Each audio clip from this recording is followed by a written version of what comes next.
बुलुची। अच्छा आमे आज गप पढ़िया कोन ना चतुर बीरबल। अकबर राजा को कथा किए न जाने।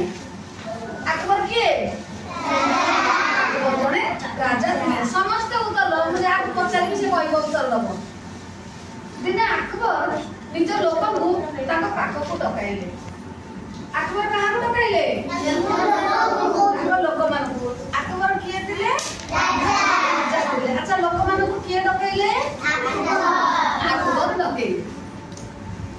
चट्टान रे गारटिए टाणी देले। से कोन कले लोक को डाके के चट्टान रे जे चट्टान कोटा आमे ही चट्टान ऊपर बसिचे ए चट्टान रे एमती गारटिए टाणी देले। ताकू छोट करिया पे समस्त को कहले। से कोन कहले समस्त को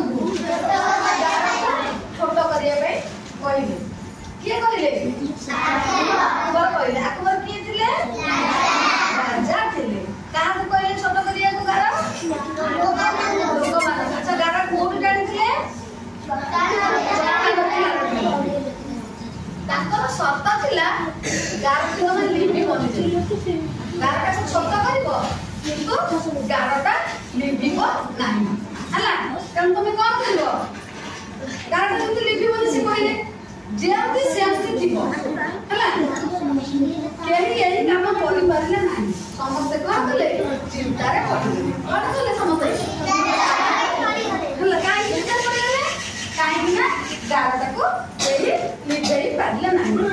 से समय बीरबल आसिले। के आसिले बीरबल। सीए कोन कले उठुरु गार तळे आ गोटे गार टाणी दिले। से कोन कले गोटे गार अकबर टाणी दिले ता तळे से कोन कले आ गोटे गार टाणी दिले। त पूर्व गारटी तर कोन हला छोट हेइलो। छोट हला पर कोन हला बीरबलकर चतुरता देखि समस्त खुशी हेइलो। एतर कुओ अकबर लोक को कोन करिला को कहिथिले के कहबो अकबर लोक कोन कहिथिले गारटा छोट करिया को कहिथिले। अच्छा एहा बसी तो तुमे आ कोन करि पाथां आमे आ कोन करि पाथां ते कहलो कोन करि पाथां। अच्छा चतुर लोक बोली आमे काहा पेतर कहला कहलो बीरबल ना अकबर बीरबल चतुर लोक। अच्छा राजा को सभा में को माने थान के कहि परिबो की हम जो राजा जो सभा करछथि से सभा सब किए के थान के कहबो आ सैनिक थानी सभा के थानी